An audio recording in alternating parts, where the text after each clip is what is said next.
The shrill whistle of a passing train echoed through the parched plains of Wyoming Territory, 1885, as Sarah Matthews clutched her doctor's letter so tightly that her knuckles turned white.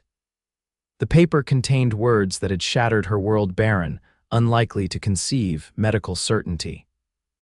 At 26, Sarah had already outlived 2 husbands, both taken by the ruthless frontier, one by typhoid, one by a mining accident, but this news felt like a death of a different kind, the death of a dream she'd harbored since girlhood. Sarah stood on the wooden platform of Linden's train station, a small but growing settlement nestled in the shadow of the Grand Tetons. The doctor in Cheyenne had been clear. The scarring from her childhood fever meant she would never bear children. Never hear the patter of little feet across her cabin floor, never rock a baby of her own. "Miss Matthews, your trunk is loaded." The porter's voice pulled her from her thoughts. "Stage leaves for town in 5 minutes. Thank you," she said, folding the letter and tucking it into her reticule. No sense dwelling on impossibilities. She'd returned to Linden to start anew, to take ownership of her late aunt's millinery shop. At least she could make a living for herself. At least she had that. The stagecoach ride into town was mercifully short. Linden had grown in the 3 years since she'd last visited. New storefronts lined the main street, a proper church stood where once had been only a tent revival, and the sounds of hammering and sawing suggested the town wasn't finished expanding. Whoa there. The driver pulled the team to a stop in front of the Linden Hotel. "Here you are, miss. Welcome back." Sarah climbed down, her boots landing in the dusty street. "The millinery shop, is it still?" "Right where your aunt left it," the driver said, tipping his hat. "2 doors down from the general store. Town was sorry to lose Miss Harriet. She made the finest hats west of the Mississippi." "I hope to continue her legacy," Sarah said, though she doubted anything she created could match her aunt's artistry. The hotel was modest but clean. Sarah took a room on the 2nd floor, planning to stay only until she could properly assess the living quarters above the shop. She unpacked only what she needed for the night, then made her way back downstairs, determined to see the shop before sundown. The bell above the door jingled as she stepped into what was now her establishment. The scent of fabric, straw, and her aunt's lavender sachets welcomed her. Hats of various styles lined the walls and display tables, elegant wide-brimmed creations trimmed with silk flowers and ribbons, practical bonnets for everyday wear, even small caps for children. The word sent a pang through her heart. "Can I help you, madam?" A young girl, no more than 16, emerged from the back room. "I'm Sarah Matthews. Harriet Matthews was my aunt." Recognition dawned on the girl's face. "Oh, Miss Matthews, we've been expecting you. I'm Emily Turner. I was your aunt's assistant." "It's nice to meet you, Emily." "I didn't know my aunt had help." "Just the past year, madam. I'm still learning, but Miss Harriet said I had a good eye for color." Emily gestured to a deep blue bonnet with cream ribbon. "I trimmed that one just last week." "It's beautiful work," Sarah said, genuinely impressed. "I hope you'll continue working here. I'll need all the help I can get." "I'd be delighted, Miss Matthews." Sarah spent the remainder of the afternoon taking inventory and examining the account books. Her aunt had run a profitable business, with customers coming from as far as Casper and Jackson. There was enough money to keep the shop running for several months, even if business slowed. As dusk fell, Sarah locked up and stepped onto the boardwalk. The town was alive with evening activity, cowboys fresh off the range heading to the saloon, families gathering for supper, merchants closing up for the day. The normalcy of it all made Sarah ache with longing. This was what she wanted: a place to belong, a community, a family. But the doctor's verdict weighed heavy. A woman alone in the West was vulnerable. Most found protection through marriage, through family. What future awaited a barren shopkeeper who'd already buried 2 husbands? Lost in thought, Sarah didn't notice the rider until his horse nearly trampled her as she crossed the street. "Whoa, boy, easy." The man pulled hard on the reins, bringing the massive chestnut stallion to a sudden stop mere inches from where she stood frozen in terror. "Madam, are you all right?"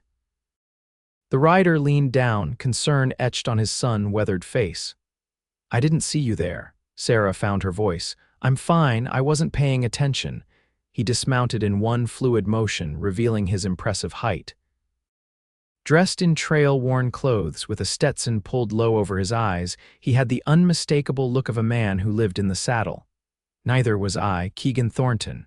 He extended a gloved hand. Just rode in from the Double Cross, Sarah Matthews. She accepted his handshake, noting the strength in his grip. I'm new in town, well, returning actually. Matthews, recognition flickered in his blue eyes. Any relation to Harriet Matthews, my aunt? I've inherited her shop. The millinery, he nodded. My sister swears by your aunt's hats. Said they were the only ones that could stand up to Wyoming wind. High praise indeed. Sarah couldn't help but smile. There was something disarming about this man, something straightforward and genuine that cut through her melancholy. Miss Matthews, please allow me to escort you wherever you're headed. It's the least I can do after nearly running you down. The hotel is just there, she pointed. But thank you for the offer, Mr. Thornton. Keegan, please. He tipped his hat. Maybe I'll see you around town. I come in for supplies every couple weeks. Perhaps you will. Sarah felt a flutter of something she hadn't experienced in a long while interest, but she quickly tamped it down. She had a business to run, a life to rebuild. Romance had no place in her plans, not anymore, not with what she knew now. She bid him good night and continued to the hotel, unaware that he watched her go, his hand absently stroking his horse's neck. The following weeks passed in a blur of activity. Sarah threw herself into learning the millinery business, grateful for Emily's assistance and the detailed notes her aunt had left. The living quarters above the shop proved comfortable enough after a thorough cleaning, so she moved in permanently, saving the cost of the hotel. Business remained steady. Many of Harriet's regular customers came by to offer condolences and inspect the new proprietress. Most seemed satisfied that Sarah had inherited her aunt's skill with needle and thread, if not her innovative design sense.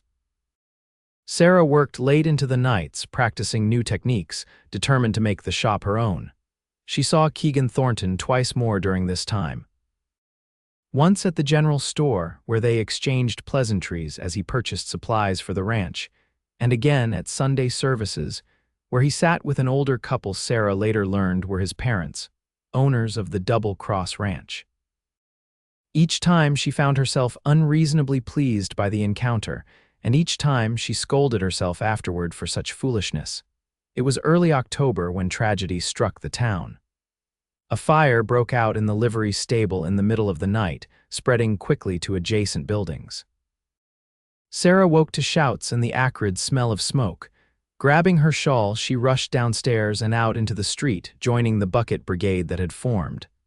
The winds pushing it toward the church, someone shouted, "Get more water from the creek," another voice commanded. Through the chaos, Sarah glimpsed Keegan, his face blackened with soot, directing men as they fought to contain the blaze. He moved with purpose and authority, seeming to be everywhere at once, helping evacuate the boarding house, organizing the water line, pulling a trapped dog from the barbershop. By dawn, the fire was finally under control, but not before it had claimed the livery, the barbershop, and damaged the boarding house. Miraculously, no lives were lost, but several people were injured, including Mrs. Peterson, who ran the boarding house, and her young niece, Lucy. "They'll need somewhere to stay," Emily said, as she and Sarah distributed coffee to the exhausted firefighters. "The boarding house won't be habitable for weeks, if not months." Sarah didn't hesitate. "They can stay with me. I have the spare room upstairs." "That's mighty generous," came a deep voice behind her. Keegan stood there, face streaked with ash, eyes bloodshot from smoke. Mrs. Peterson broke her arm when part of the staircase collapsed. "Doc Miller's setting it now. How terrible, and the child, just scared, I think." "She's with Reverend Gordon's wife for now," Sarah nodded. "Please tell them my offer stands. I'll prepare the room immediately." "I will." He studied her with an intensity that made her cheeks warm. "You've got a good heart, Miss Matthews." Before she could respond, he was called away to help secure what remained of the damaged buildings. Sarah returned to the shop, mind racing with all that needed to be done. She'd need extra bedding, food supplies, perhaps some toys for little Lucy. By midday, Mrs. Peterson and 6-year-old Lucy were installed in Sarah's spare bedroom. The older woman was groggy from laudanum but profuse in her thanks. Lucy, a solemn child with wheat blonde braids, said little, clutching a singed rag doll to her chest. "Are you hungry, Lucy?" Sarah asked gently. The girl nodded, eyes wide. "How about some bread and jam? I think I have peach, or maybe it's apricot." "I like apricot," came the whispered reply. "Apricot it is then." As Sarah prepared a simple meal, she found herself watching Lucy. The child's presence filled the small kitchen with a different kind of energy. Sarah had never spent much time around children, always assuming she'd learn what she needed when she had her own. Now, faced with this quiet, frightened little girl, she felt both inadequate and oddly exhilarated. "Is this your shop?" Lucy asked after finishing her bread and jam. "Yes, it is. I make hats." "Like dolly hats." Lucy held up her rag doll, whose cloth head was bare. Sarah smiled. "I suppose I could make a dolly hat. Would you like that?"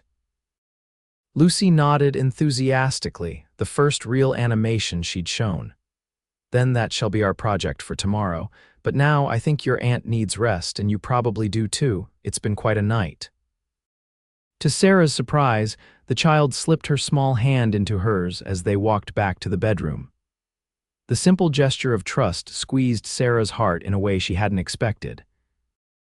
Over the next few days, as Lyndon recovered from the fire, Sarah found herself adapting to the presence of her house guests.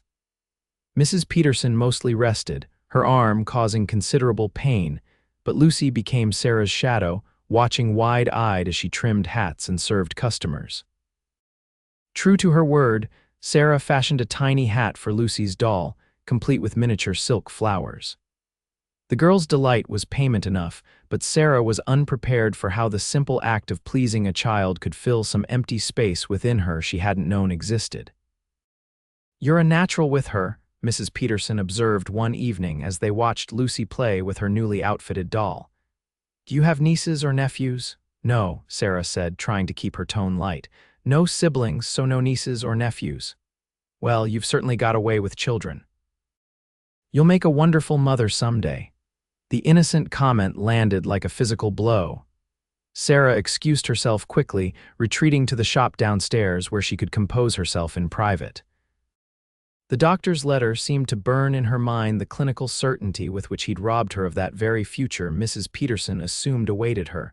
She was startled by a knock at the shop door. Through the glass, she could see Keegan Thornton standing on the boardwalk, hat in hand. She hesitated, then moved to unlock the door. "Mr. Thornton, we're closed for the day." "I know, I'm not here for a hat." He smiled briefly, then grew serious.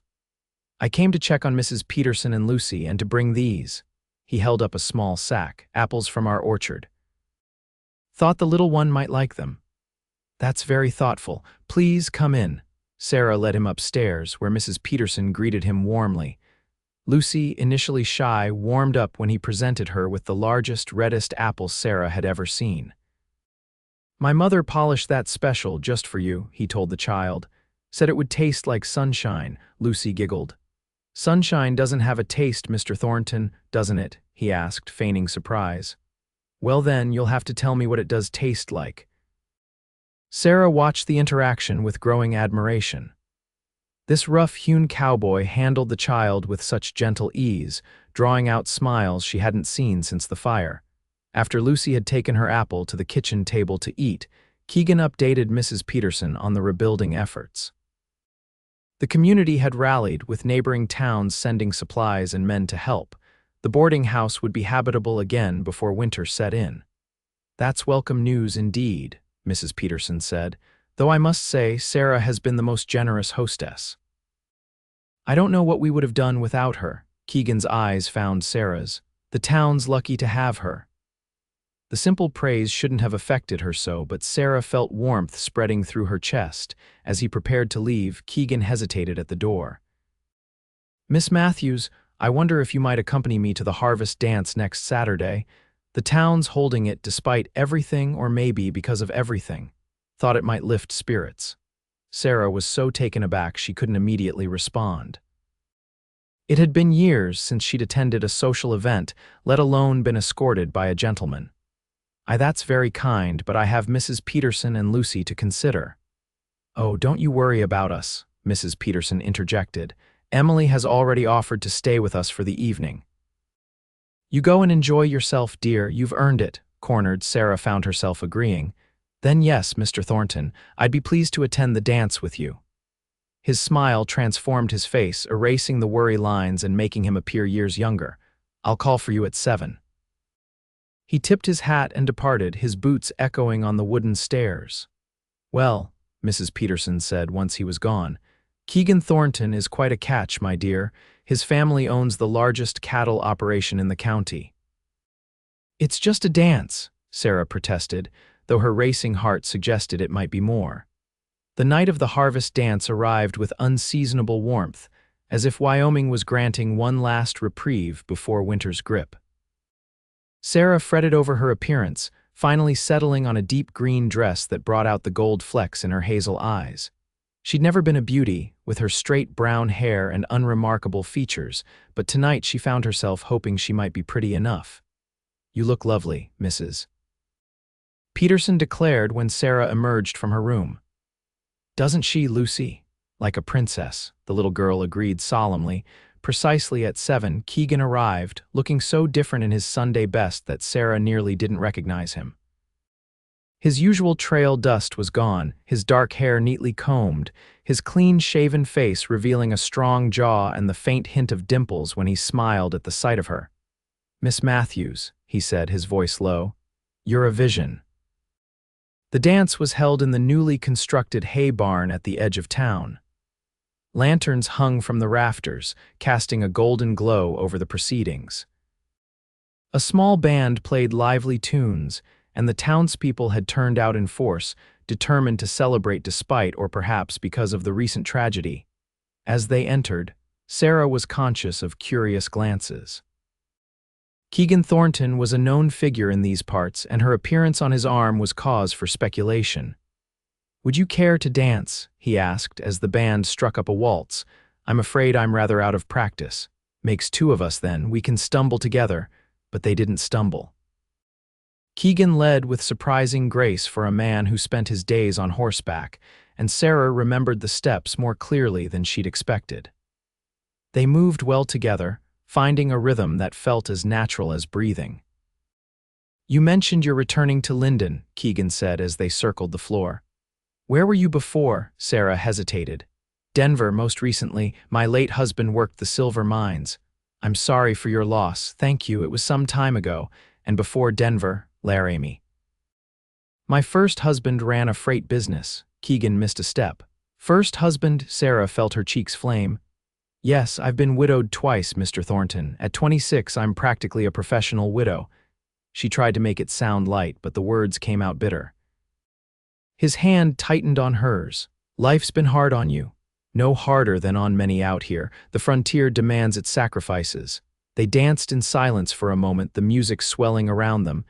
"Is that why you came back to Linden, to start fresh?" "Partly." She didn't mention the doctor's verdict, the final straw that had driven her back to the only place that had ever felt like home. "My aunt's shop gives me independence. That's not something many women can claim." "No, it's not." His admiration was evident. "You're quite remarkable, Sarah Matthews." The use of her given name sent a thrill through her.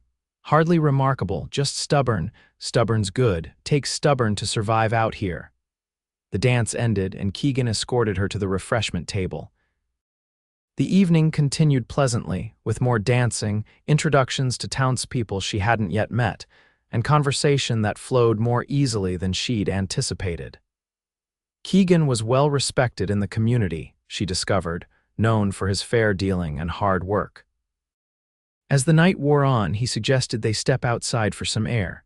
The stars hung impossibly low over the Wyoming plains, the Milky Way a river of light across the velvet sky. "Sometimes I still can't believe this is my home," Keegan said, following her gaze upward. "I was born in Boston, you know. Came west with my parents when I was 10, couldn't imagine living anywhere else now." "It gets in your blood," Sarah agreed. "The openness, the possibility." "Is that how you see it, as possibility?" Sarah thought about it. "I used to, now I see it more as refuge perhaps." "From what?" The question was gentle, but Sarah wasn't ready to answer it truthfully. From city life, from memories. Keegan seemed to sense her reluctance to elaborate. He changed the subject, telling her about the double cross, about his plans to expand their breeding program, about the new strain of winter wheat his father was experimenting with. "You love it," Sarah observed. "The ranch, the life, I do, though it can be solitary." He looked at her directly. A man gets to thinking about what's missing. The implication hung between them, charged with potential. Sarah felt something crack inside her, the protective shell she'd built around her heart since the doctor's pronouncement. "Keegan," she said carefully, "I've enjoyed tonight more than I can say, but I think it's important you understand something. I'm not. That is, I can't." "Can't what?" "I can't offer what most men want in a wife." The words tumbled out before she could stop them. "Children, a family, it's not possible for me. There." It was said. She waited for the polite withdrawal, the cooling of interest she'd seen in men's eyes before when a woman was deemed unsuitable for marriage, but Keegan's gaze remained steady. "Is that what you think I'm after? An instant family? Isn't everyone, eventually?" "It's the natural order of things. Maybe, maybe not." He reached for her hand, his calloused fingers warm against her skin. "I asked you to a dance, Sarah, because I wanted your company. Because something about you caught my interest from the first moment I nearly trampled you in the street. The rest, well, we'll see what heaven decides." The simple statement, delivered without drama or false promise, undid her. Tears sprang to her eyes and she turned away to hide them. "It's getting late," she managed. "I should check on Lucy and Mrs. Peterson." "Of course," he offered his arm. "May I call on you again?" Against her better judgment, Sarah nodded. "I'd like that." As they walked back toward town, the harvest moon illuminating their path, Sarah felt something she hadn't experienced in a very long time. Hope, fragile as gossamer but persistent as the Wyoming wind. True to his word, Keegan began calling regularly. Sometimes he brought small gifts, wild honey from a hive discovered on the ranch, a book of poetry he thought she might enjoy, a wooden toy he'd carved for Lucy. Other times he simply appeared at the shop door near closing, asking if she might join him for a walk or a cup of coffee at the hotel restaurant. Sarah found herself looking forward to his visits, even as she cautioned herself against reading too much into them. They spoke of everything and nothing, the progress of the rebuilding efforts, the books they'd read, their childhoods, the changing seasons. He told her about the challenges of ranching in Wyoming's unforgiving climate, and she shared stories of her aunt's more eccentric customers. What they didn't discuss was the future or the precise nature of their relationship. Sarah was grateful for this unspoken agreement to live in the present, to enjoy whatever this was without naming it. November brought the first real snow, transforming Linden into a glistening wonderland that delighted Lucy but worried Mrs. Peterson, whose arm was healing slower than expected. "I don't know how we'll manage when it's time to return to the boarding house," the older woman confided to Sarah one evening. "Even with the reduced rent Reverend Gordon arranged, I'm not sure I can make ends meet without taking in laundry and with my arm like this." Sarah had been considering a solution for some time. "What if you stayed on here, not as guests, but as help? The shop is doing well enough that I could use an assistant for the business side of things, keeping the books, ordering supplies, that sort of work. And you could continue to use the spare room." Mrs. Peterson's eyes filled with tears. "You do that for us." "I'd be doing it for me too," Sarah admitted. "The shop keeps me busy, and frankly, I've grown used to having you and Lucy around. The place would feel empty without you." So it was settled. Mrs. Peterson would help manage the business affairs of the millinery while Sarah focused on creation and sales. Lucy would continue to attend the small school in town, and in the afternoons, she'd help with simple tasks at the shop. When Sarah told Keegan of the arrangement during one of his visits, his approval was evident. "You've created a family," he said, watching as Lucy carefully sorted ribbons by color. "Not in the conventional way, perhaps, but a family nonetheless." Sarah hadn't thought of it that way, but he was right. The three of them had formed a unit, bound not by blood but by circumstance and growing affection. "I suppose I have," she said wonderingly. "It suits you." His eyes held hers. "Happiness suits you, Sarah. Was she happy?" The question lingered as November deepened into December. Yes, she realized she was. Despite the doctor's verdict, despite the ghost of 2 failed marriages, despite the uncertainties of frontier life, she had found contentment in Linden. And much of that contentment, she acknowledged privately, was due to Keegan's steady presence in her life. The Christmas season brought a flurry of activity to the shop. Ladies ordered new hats for holiday gatherings, and Sarah worked long hours to meet the demand. Keegan's visits became less frequent as the ranch required extra attention before the worst of winter set in. She missed him more than she wanted to admit. 3 days before Christmas, a blizzard descended on Linden with furious intensity. Wind howled down from the mountains, driving snow before it in blinding sheets. Sarah and Mrs. Peterson brought in extra firewood and closed the shutters tight, preparing for what could be days of isolation. Lucy was fascinated by the storm, pressing her nose to the window glass until Sarah worried it would freeze there. "Will Santa still come in the snow?" the child asked anxiously. "Santa has special reindeer that fly through any weather," Sarah assured her. "Nothing stops Christmas." They spent the evening making paper decorations for their small tree and singing carols as the storm raged outside. It was cozy and warm in the rooms above the shop, and Sarah felt a contentment she hadn't known was possible. As they prepared for bed, Lucy suddenly asked, "Miss Sarah, are you going to marry Mr. Thornton?" Sarah nearly dropped the lamp she was carrying. "What makes you ask that, Lucy? Auntie says he looks at you like her Harold used to look at her, and you smile different when he's here." Out of the mouths of babes, Sarah thought ruefully. "Mr. Thornton and I are friends, Lucy, good friends, but don't friends get married sometimes?" "Sometimes they do," Sarah conceded, "but it's complicated for grown-ups." "Why?" How to explain to a 6-year-old the barriers she'd erected around her heart? The fear of loss, the knowledge of her barrenness, the scars left by burying 2 husbands before she'd turned 25, because grown-ups worry too much, she said finally. "Now, into bed with you. Tomorrow we'll bake Christmas cookies if the storm lets up." The blizzard continued for 2 days, paralyzing the town and surrounding countryside. On the 3rd day, Christmas Eve, the wind finally died down, leaving Linden buried under drifts taller than a man. The townspeople emerged to dig out, creating narrow pathways between buildings. Sarah and Lucy joined the effort, clearing the boardwalk in front of the shop while Mrs. Peterson prepared a pot of soup for those working in the cold. The sun shone brilliantly on the pristine snow, turning the world into a glittering wonderland that almost compensated for the brutal conditions.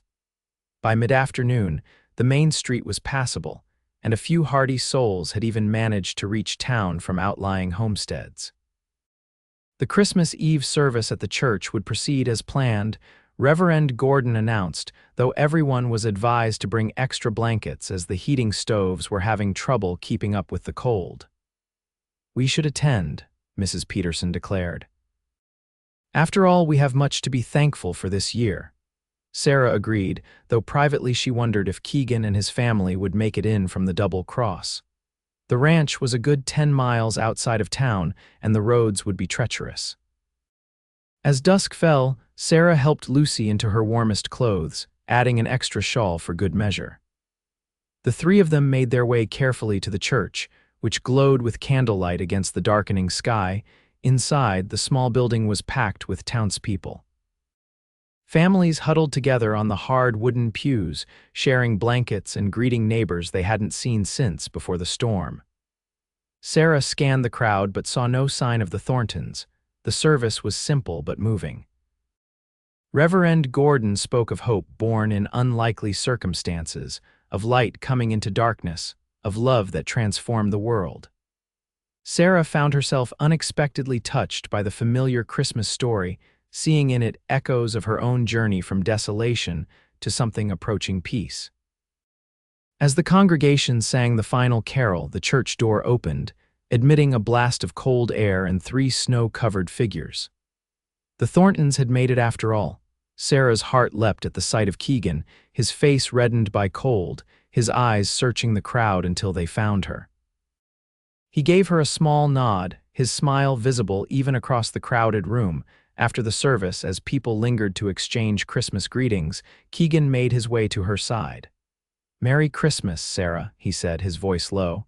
"I was afraid we wouldn't make it. You shouldn't have risked the journey in these conditions.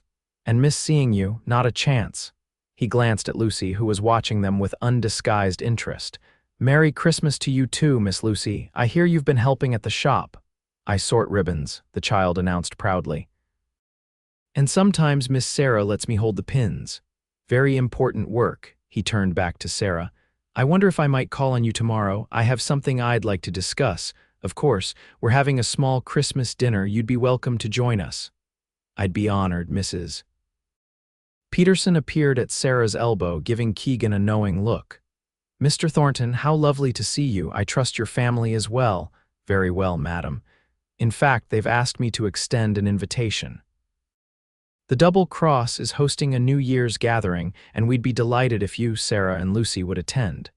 We have plenty of room for overnight guests, given the winter travel conditions." "How thoughtful. We'd be delighted, wouldn't we, Sarah?" Sarah nodded, though her mind was racing with implications. An invitation to the family ranch to stay overnight. This was no casual social call. "Wonderful," Keegan said. "I'll share the details tomorrow." He tipped his hat to them. "Ladies, Merry Christmas," as he rejoined his parents, Mrs. Peterson squeezed Sarah's arm. "Well, my dear, it seems things are progressing nicely." "It's just a New Year's gathering," Sarah protested weakly, "and I'm the Queen of England." The older woman chuckled. "That man has intentions, Sarah Matthews, clear as day."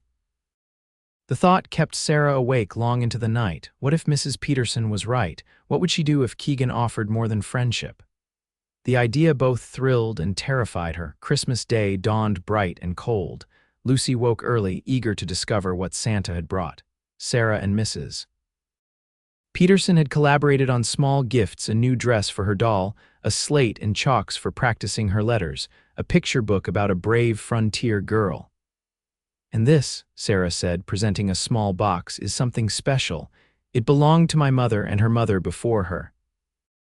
Inside was a silver locket on a delicate chain. Sarah had polished it to a high shine, and inside she'd placed a tiny portrait of Mrs. Peterson. "So you'll always have your aunt with you," Sarah explained as Lucy's eyes widened. "Family is the most precious gift of all." "Are you my family now, too?" Lucy asked, her voice small. Sarah's throat tightened. "If you'd like me to be." The child launched herself into Sarah's arms. "Yes, please," Mrs. Peterson dabbed at her eyes. "I do believe this is the finest Christmas I can recall." Their simple celebration continued with a breakfast of cinnamon rolls and hot chocolate. Later, they prepared the dinner. Sarah had promised a roast chicken, potatoes, carrots from the root cellar, and an apple pie that filled the small apartment with mouth-watering aromas. Keegan arrived promptly at 2 o'clock, stamping snow from his boots and presenting them with a pine wreath decorated with red berries. "My mother's handiwork," he explained. "She insisted I bring it along with these." He produced a package wrapped in brown paper, which turned out to contain Mrs. Thornton's famous sugar cookies. "Please thank her for us," Sarah said, ushering him in. "Everything's nearly ready." The meal was a merry affair. Keegan entertained them with stories of Christmas mishaps at the ranch, the year his father dressed as Santa and got stuck in the chimney, the time the Christmas goose escaped and led them on a chase across 3 counties, the notorious Christmas blizzard of '74 when the entire Thornton clan was snowbound for a week and nearly came to blows over a checker tournament. Lucy was enchanted. Mrs. Peterson laughed until she cried, and Sarah found herself thinking that this warmth, this sense of belonging was what she'd been seeking all along. After dinner, Mrs. Peterson tactfully suggested that Lucy help her with the dishes, leaving Sarah and Keegan alone in the small parlor. "I have something for you," Keegan said, reaching into his coat pocket. "It's not much, but when I saw it, I thought of you." He handed her a small package tied with twine. Inside, Sarah found a delicate silver hairpin topped with a tiny bird in flight. "It's beautiful," she breathed. "Thank you." "The bird reminded me of you," he said. Graceful, resilient, determined to soar despite whatever storms might come. Sarah was touched beyond words. I didn't expect that is, I haven't got anything for you. Your company is gift enough. He hesitated, then reached for her hand. Sarah, there's something I need to say. Her heart began to pound. Yes, these past months, getting to know you have been the happiest of my life. I find myself thinking about you when we're apart, counting the days until I can ride into town again. Keegan, please let me finish. His fingers tightened around hers. I know you've had more than your share of hardship. I know you carry scars that may never fully heal. And I know about your condition. Sarah froze. My condition? That you can't have children. Mrs. Peterson mentioned it, thinking I already knew. I'm sorry if that was private. Heat rushed to Sarah's face, so he knew, had known perhaps for some time. And still he was here, still he looked at her with such tenderness. It doesn't matter to me, he continued gently. Not in the way you might think. Yes, I've dreamed of a family, but family comes in many forms. You've shown me that with what you've created here. Tears welled in Sarah's eyes. I don't want your pity, Keegan. Pity? He looked genuinely surprised. Sarah, what I feel for you is the furthest thing from pity. It's admiration, respect, and if you'll permit me to say it, love. The word hung between them, powerful and transformative. We're neither of us young fools rushing into things, Keegan said. We've seen enough of life to know its hardships, but I believe we could face those hardships better together than apart. Are you proposing? Sarah asked, her voice barely above a whisper. Not officially, not yet. I'm asking permission to court you properly, with intention, to see if what I feel, what I hope you might feel too, could grow into something lasting. Sarah felt as if she stood at a crossroads. Behind her lay the safety of solitude, of expectations managed and heart protected. Ahead stretched unknown territory, fraught with risk but also with the possibility of joy she'd thought forever beyond her reach. We'll see what heaven decides. She echoed his words from months ago and was rewarded with his brilliant smile. Is that a yes? It's a yes, Keegan Thornton. Yes to courtship, yes to possibility, yes to whatever comes next. He raised her hand to his lips, pressing a kiss to her palm that sent warmth cascading through her. That's all I ask for now. From the kitchen came the sound of Lucy's laughter, bright as the Christmas star. Sarah thought it might be the most beautiful sound she'd ever heard, the sound of present joy, of future promise. The week between Christmas and New Year's passed in a blur of anticipation. Sarah fretted over what to wear to the Thorntons' gathering, finally settling on her best dress, a deep blue wool that Mrs. Peterson altered to reflect the latest fashion. You look stunning, the older woman declared as Sarah twirled in the newly fitted garment. Keegan won't know what hit him. Sarah blushed.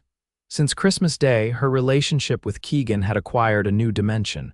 His visits were more frequent, his attention more openly admiring. Twice they'd managed brief moments alone, and the second time he'd kissed her a gentle, questioning kiss that left her breathless and yearning for more. The journey to the Double Cross on New Year's Eve was an adventure in itself. Keegan arrived with a sleigh and team of sturdy horses, bearing thick buffalo robes to ward off the cold. Lucy was beside herself with excitement, having never ridden in a proper sleigh before. As they left Linden behind, the vast Wyoming landscape opened around them, sparkling white under the winter sun. The Grand Tetons rose in the distance, majestic and eternal against the blue sky. It's like something from a fairy tale, Sarah said, taking in the pristine beauty.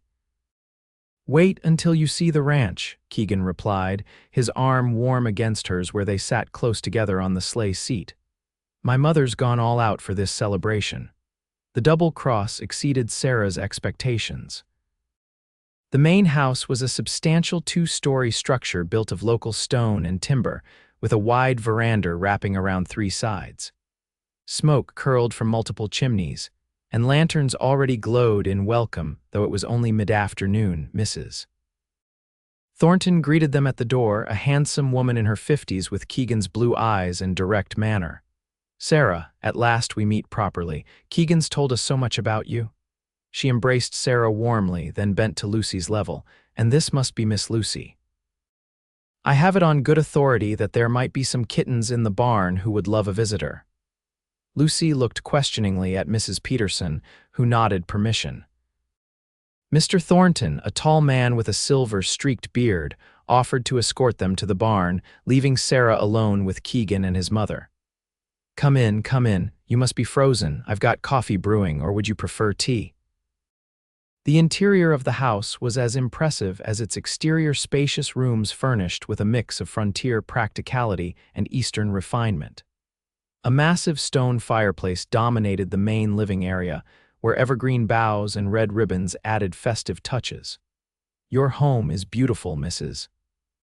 Thornton." "Eleanor, please, and thank you. It's been a labor of love for 30 years now." She gave her son a meaningful look. "I'm hoping it will shelter future generations of Thorntons for many more years to come." Keegan cleared his throat. "Mother, remember what we discussed." "Of course, dear." Eleanor winked at Sarah. "No meddling, no matchmaking, though it hardly seems necessary at this point." They settled in the kitchen, a warm, fragrant space where preparations for the evening's festivities were well underway. Sarah offered to help, and soon found herself working alongside Eleanor and two young women introduced as cousins from the neighboring ranch.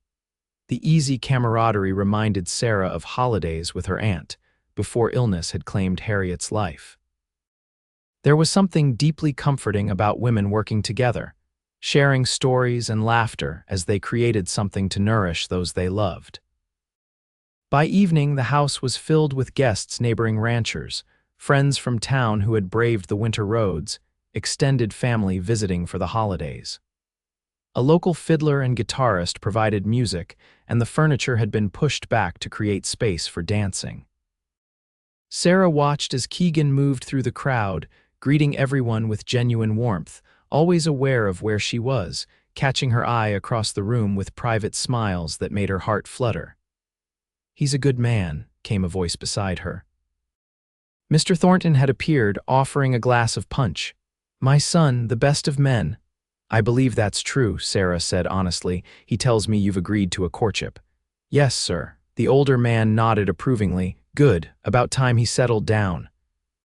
Ranch this size needs a family to make it worthwhile." Before Sarah could respond to this pointed comment, Keegan appeared at her side. "Father, are you monopolizing the prettiest woman at the party?" "Just getting acquainted with your young lady." Mr. Thornton winked at Sarah. "I approve, son." As he moved away to greet other guests, Keegan shook his head. "I apologize for my parents. Subtlety isn't their strong suit." "I like them," Sarah said. "They clearly love you very much." "They do." His expression grew serious. "And they'll love you too, Sarah. Already do, I think." "They hardly know me. They know what matters. They know you're the woman their son loves."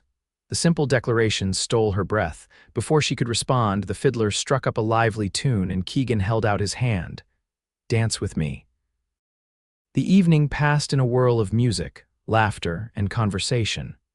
At midnight, everyone gathered on the veranda to watch Mr. Thornton set off a few precious fireworks he'd been saving for the occasion. As the colorful explosions lit up the sky, Keegan's arm slipped around Sarah's waist. "Happy New Year," he whispered in her ear. "Happy New Year, Keegan. I have a feeling it's going to be the best one yet." In that moment, standing in the circle of his arms with the new year spreading before them like untracked snow, Sarah allowed herself to believe him. The courtship of Sarah Matthews and Keegan Thornton became the talk of Linden as winter deepened into 1886.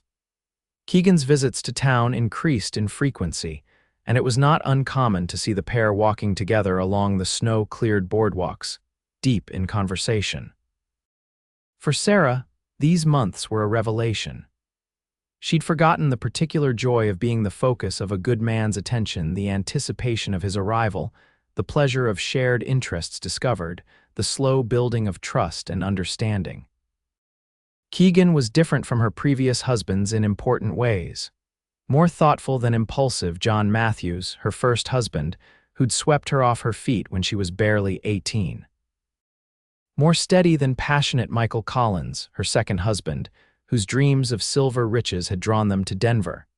Keegan was a man with roots, with purpose, with a clear-eyed view of the future that included her in ways she found both terrifying and exhilarating. February brought Valentine's Day, and with it, Keegan's first formal gift, a pair of leather riding gloves lined with rabbit fur, practical yet luxurious. "For when you come riding with me in the spring," he explained. "I want to show you every corner of the double cross." The thought of spring, of green returning to the white landscape, of new beginnings, filled Sarah with anticipation. Each day with Keegan made the doctor's verdict seem less like a sentence and more like simply one fact among many about her life, important, yes, but not defining. March roared in like the proverbial lion, with storms that once again isolated Linden from the surrounding countryside. Sarah threw herself into preparing the shop for the spring season, ordering fabrics and trimmings from as far away as Chicago, designing new styles that would appeal to the ladies of Wyoming Territory. Lucy continued to flourish, her solemn demeanor giving way to a cheerful confidence that delighted both Sarah and Mrs. Peterson. The child had become a favorite with the shop's customers, who often brought her small treats or trinkets. "You've worked a miracle with that girl," Reverend Gordon's wife commented one afternoon as Lucy proudly showed her the sampler she was stitching under Sarah's guidance. She was so withdrawn after her parents died. Mrs. Peterson did her best, of course, but there's something about your influence that's brought her back to life. The observation stayed with Sarah, reinforcing what Keegan had told her at Christmas, that family came in many forms, that motherhood wasn't defined solely by biology. When April finally brought the first tentative signs of spring crocuses pushing through the melting snow, lengthening days, the return of meadowlarks to the prairie, Keegan arrived at the shop with an unusual request.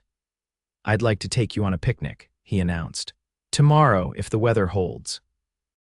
There's a place on the ranch I want to show you." Sarah hesitated, glancing at Mrs. Peterson, who immediately waved away her concerns. "Go, the shop can manage without you for one day. Besides, Emily's coming in to help with the new shipment."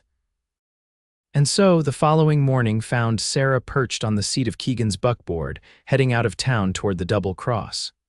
The air was cool but held the promise of warmth, and patches of green had begun to appear on the rolling landscape. "Where exactly are we going?" Sarah asked, curious about the mysterious destination. Keegan smiled enigmatically. "You'll see.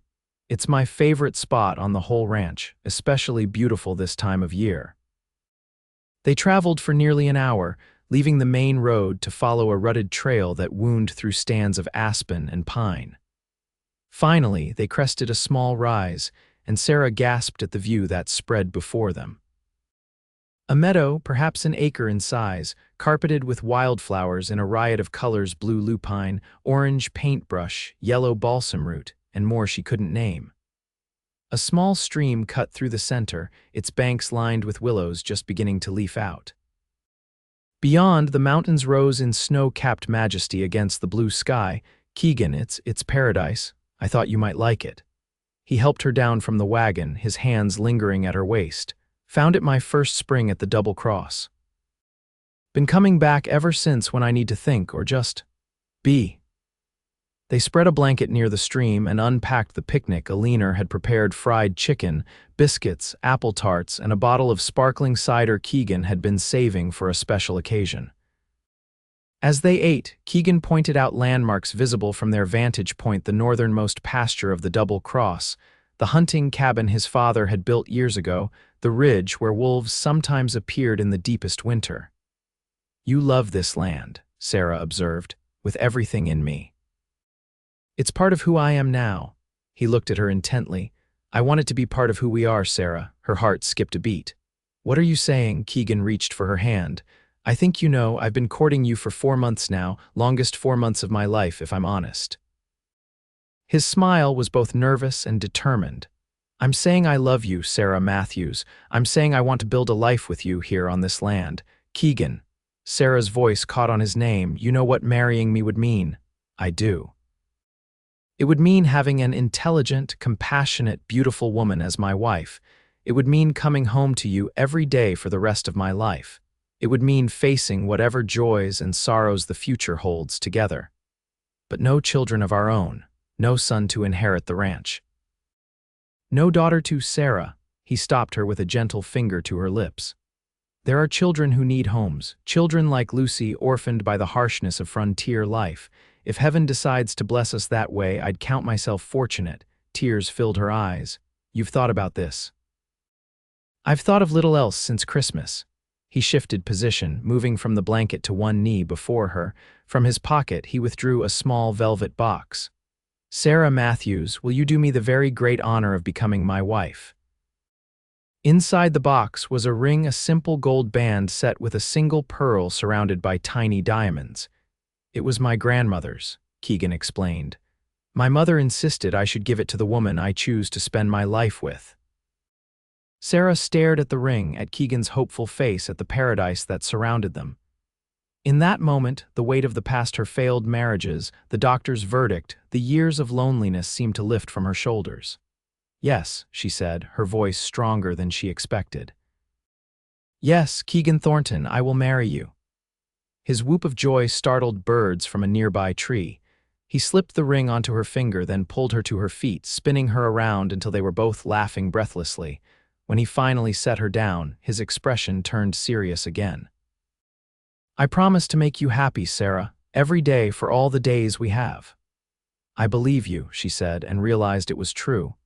This man, this place, they represented a future she hadn't dared to imagine. Their kiss, sweet and promising, sealed the bargain they'd made with each other. When they finally broke apart, Sarah felt as if she were seeing the world anew, the colors brighter, the air sweeter, the possibilities endless. When? Keegan asked. When will you marry me? Sarah thought of the shop, of Mrs. Peterson and Lucy, of the life she'd begun to build in Linden. I'll need some time to arrange things. June, perhaps, after spring roundup, but before the summer heat. June, he nodded. I can wait that long, barely.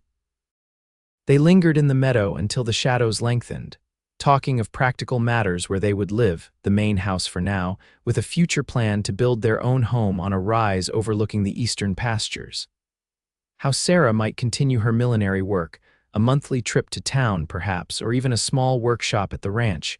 What would become of Mrs. Peterson and Lucy, a permanent place with them if they wished it.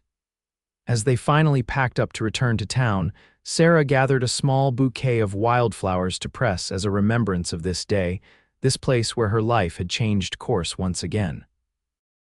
I'll bring you back here often, Keegan promised, helping her into the wagon. Every spring, at least. I'll hold you to that, Sarah said, twisting her new ring around her finger, still marveling at the feel of it, at what it represented. The news of their engagement spread quickly through Linden and beyond. Most expressed delight and approval. The handsome rancher and the pretty milliner seemed well matched, and both were respected in the community.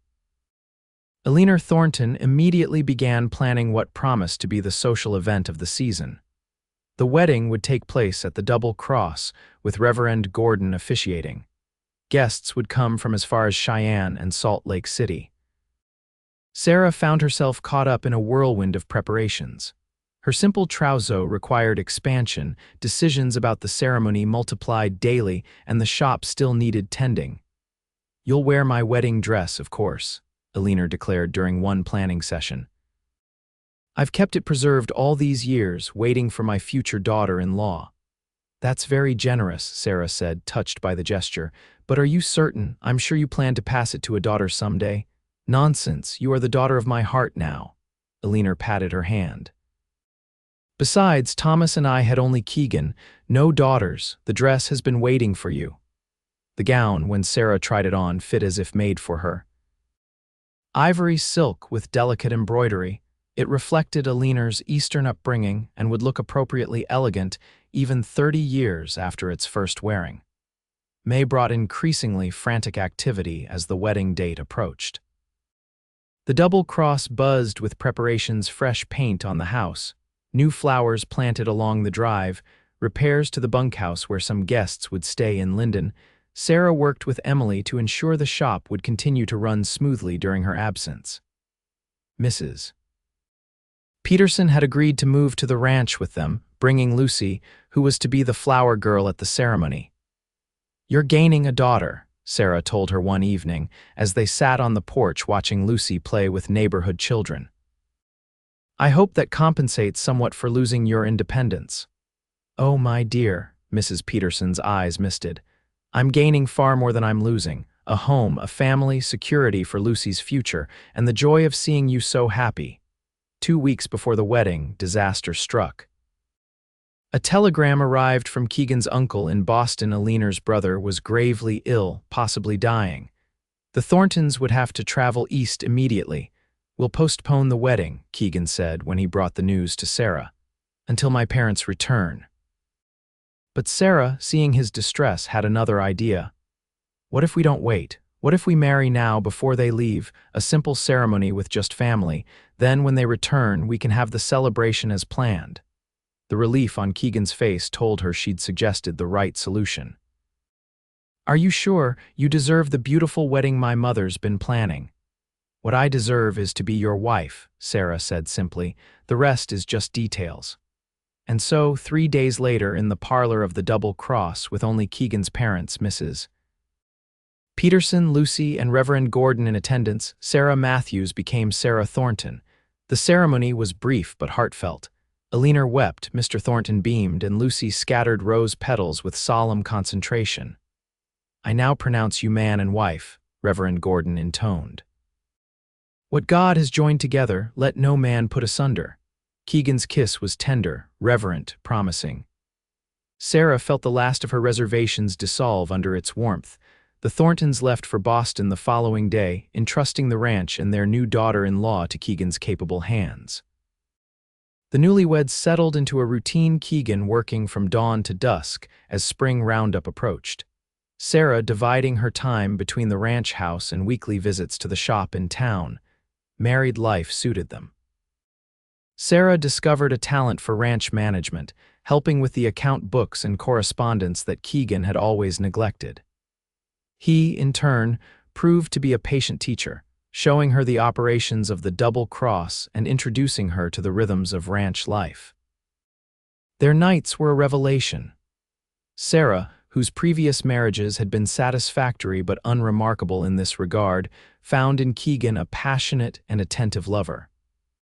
Their physical compatibility matched their emotional connection, and Sarah often thought that even if this was all their marriage ever gave her, this deep, abiding love, this partnership of mind and body, it would be enough.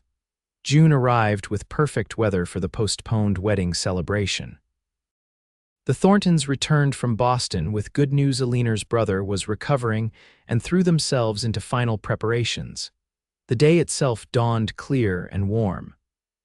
Guests began arriving mid-morning, traveling by wagon and horseback from surrounding ranches and towns. By 2 o'clock, when the ceremony was scheduled to begin, over 100 people had gathered on the lawn where white chairs had been arranged in rows. Sarah, already legally Keegan's wife, but now playing the role of bride for the benefit of friends and extended family, waited in the main bedroom with Aliner and Mrs. Peterson, who fussed over the wedding gown and veil. Are you nervous? Aliner asked, adjusting a strand of pearls around Sarah's neck. Oddly, no, Sarah smiled. I know exactly what I'm getting into this time. The music began, a string quartet from Cheyenne that had been Aliner's splurge, and Lucy set off down the makeshift aisle, once again scattering rose petals with grave importance. Then it was Sarah's turn. With Mr. Thornton escorting her, they decided he should have this honor since her own father was long deceased. She moved toward Keegan, who waited beneath an arch of flowers where they had been married in truth weeks before. His face when he saw her, the naked adoration, the pride, the absolute certainty, was something Sarah knew she would remember until her dying day. The ceremony was a repetition of their private vows, but no less meaningful for that. When Reverend Gordon once again pronounced them man and wife, the assembled guests broke into applause. The celebration that followed lasted well into the night. There was feasting, dancing, speeches both eloquent and amusingly inept. Sarah and Keegan moved through it all in a bubble of shared joy, stopping occasionally to exchange private glances or stolen kisses. As the party finally began to wind down, with guests departing for home or retiring to the bunkhouse and tents set up for overnight visitors, Keegan drew Sarah away from the revelry. "I have something to show you," he said, leading her toward the stables. "Keegan, it's nearly midnight." "Trust me." He saddled 2 horses and helped her mount, mindful of her wedding finery. They rode by moonlight, following a path Sarah hadn't seen before, climbing steadily until they reached a plateau overlooking the entire ranch. Below them, the lights of the celebration glowed like earthbound stars. Beyond stretched the vastness of Wyoming, silver under the moon's glow. "This is where I want to build our home," Keegan said, dismounting and helping Sarah down. "Right here where we can see everything that matters." Sarah turned slowly, taking in the vista. "It's perfect, Keegan. I thought we might start next spring, unless," he hesitated, "unless you'd rather stay in the main house longer." "No, I think our own place would be good," she smiled up at him. "A place for our family, whatever form it takes." They stood in companionable silence, arms around each other, watching as the lights below gradually dimmed as the last of the celebration ended. "Are you happy, Mrs. Thornton?" Keegan asked, his voice soft against her hair. "Completely, Mr. Thornton," and she was. Despite everything, the losses, the disappointments, the doctor's verdict, she had found her way to this moment, to this man, to this life that spread before her with unlimited possibility. Life at the Double Cross settled into a pleasant rhythm as summer progressed. Sarah and Keegan continued to live in the main house with his parents, though plans for their own home advanced steadily.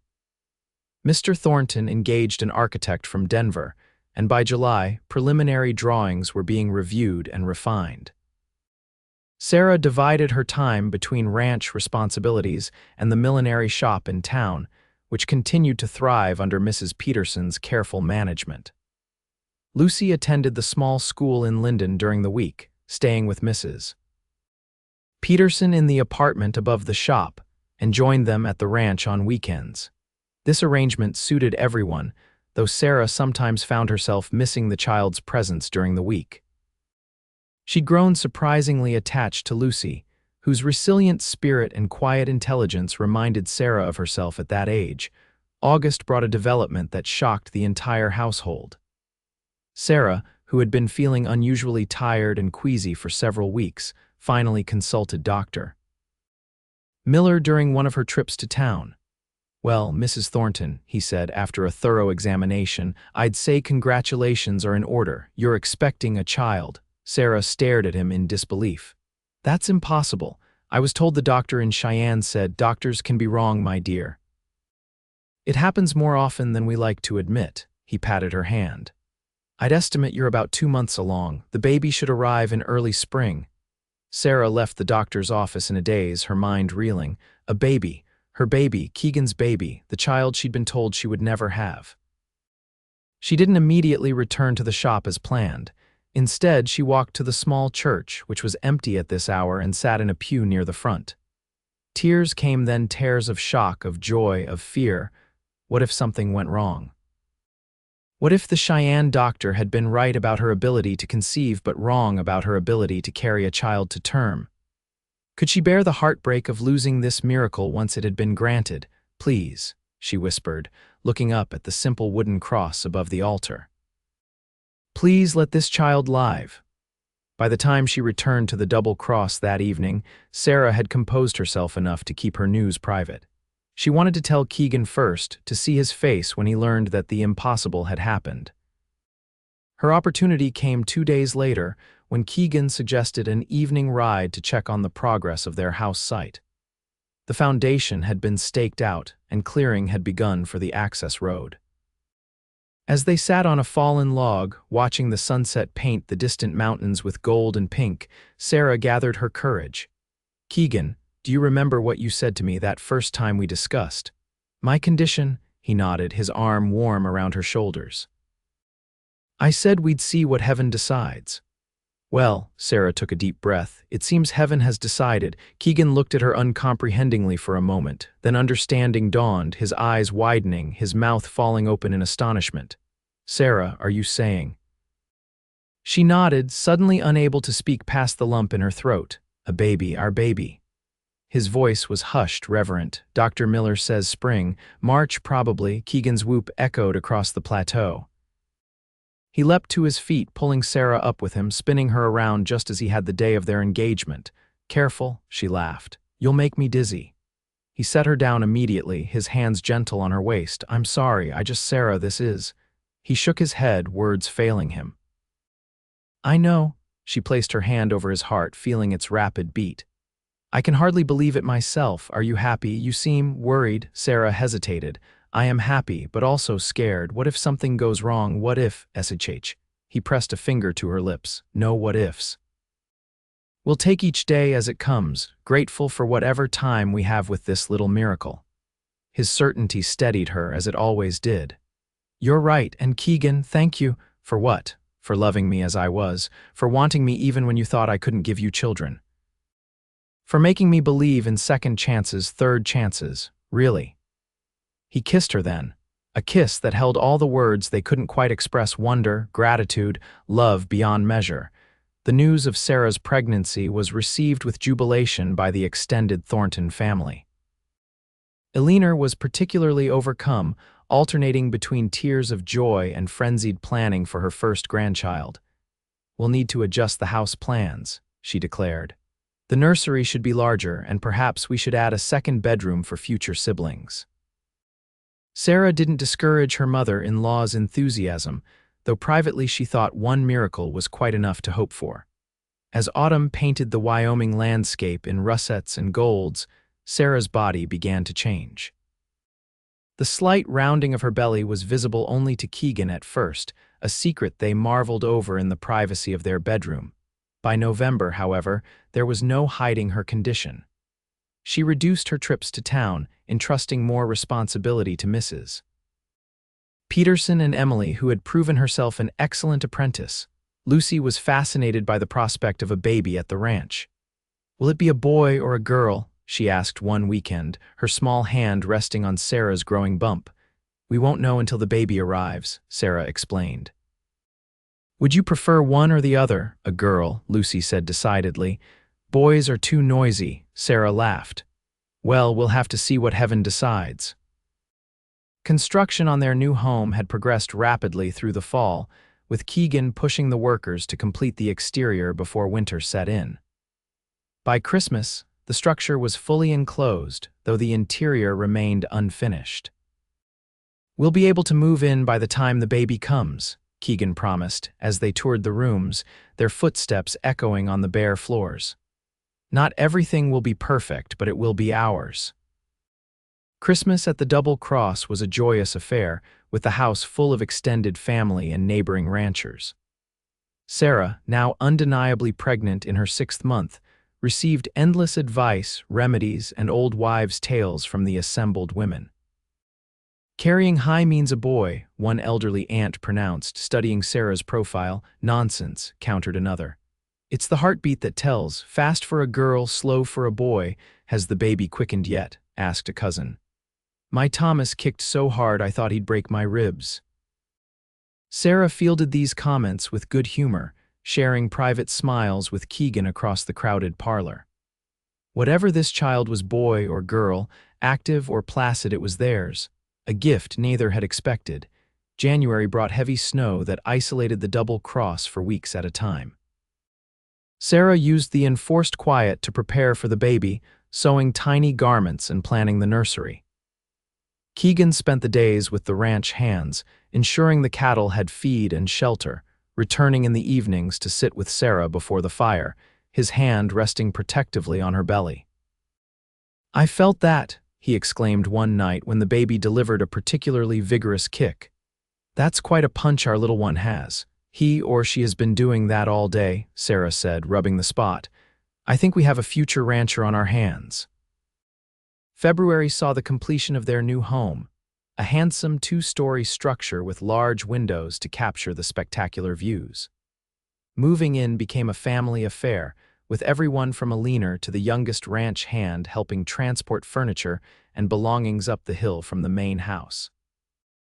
The nursery was Sarah's pride, a sunny room painted a soft yellow, furnished with a cradle Keegan had crafted himself, and a rocking chair that had belonged to Aliner's mother. "It's perfect," Sarah said, standing in the center of the room, her hand resting on her now enormous belly. Everything is perfect.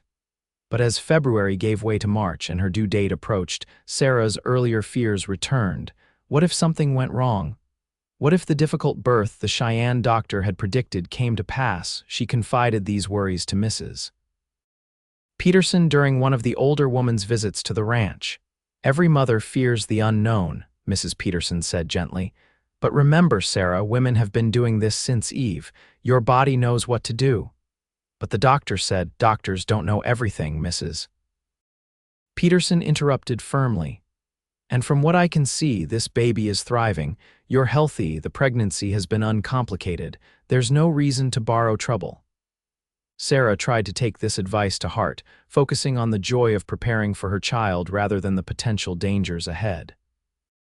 March arrived with the first tentative signs of spring, patches of bare ground appearing through melting snow, the return of birds from their winter migration, longer days filled with strengthening sunlight.